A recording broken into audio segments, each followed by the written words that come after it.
the roadmap. You mentioned how fast things are changing.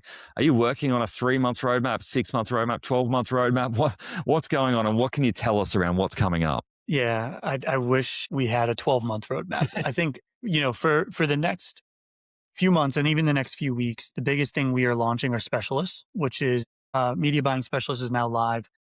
We have a CRO specialist. It's actually generating landing pages for Shopify merchants and deploying them to Shopify. It's awesome. It allows you to iterate on landing pages, build landing pages for specific products, build full funnels. Now you can not only do the media buys, but also have the image ads and the landing pages all in one flow. Through the end of this year, it will be continuing to add into that. So what are we adding into it? Well, we're adding MMM into it.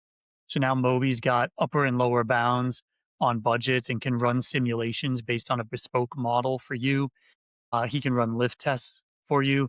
Those things are all kind of coming live. And I think that is going to be a big, big focus for us through the back half of this year is how do we start to take all of the bits and pieces we've brought together into, you know, one automated media buyer and really automated operator across the broader business. I don't want Angus to have to ask a question. I want Moby to be teeing up the answers. Here's what you need to do for fall of, 26 in the UK. And this needs to be live, next month because it's going to start getting cold at the end of August and September and people are thinking fall. So the more we can take out even the proactive work that people need to do to prompt Moby is a big, big part of aggregating and understanding how people are building really cool stuff with it today as well.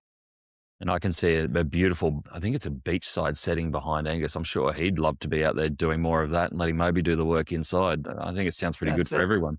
But that is the theme that I'm picking up. Not that media buying is dead. Don't hang up on us yet, media buyers. But I think that is a theme that I'm picking up of how exciting it is right now in this space, because it seems like it wasn't that long ago that we were mourning the death of Google Universal Analytics. And we're like, how are we going to know anything? Because Universal's gone and I can't read GA4. And I was like, actually, we're not doing that. We're not trying to just understand dashboards and data. We're not even aiming to solve attribution perfectly.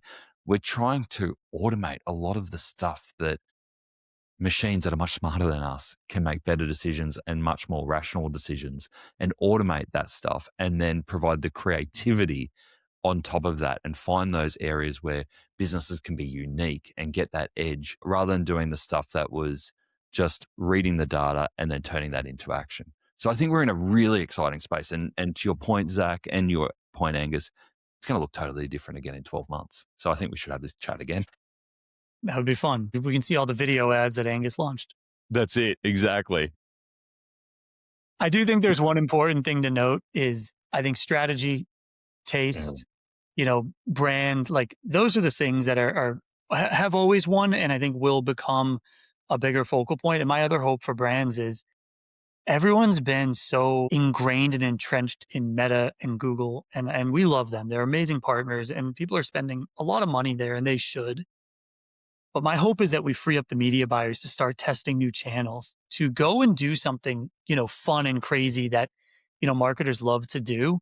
And if we can accomplish that, then the brands get bigger, the awareness gets bigger, the top of funnel starts to open up again. And that's my hope that we can automate the pushing and pulling of levers and bring it back up to, brand taste, strategy, top of funnel, do TV buys again, the things that are really fun and exciting, but take time.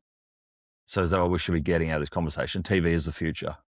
Yeah, maybe. No, I love it. I totally agree with you. The more we can allow brands to experiment and be in control of their brand destiny, the better, because I feel like we're at this point where there's a lot of same in e-commerce. I think Baird's a great example of going out with your own product and your own innovations and your own brand. And we need to enable more e-commerce brands and retail brands to be doing that.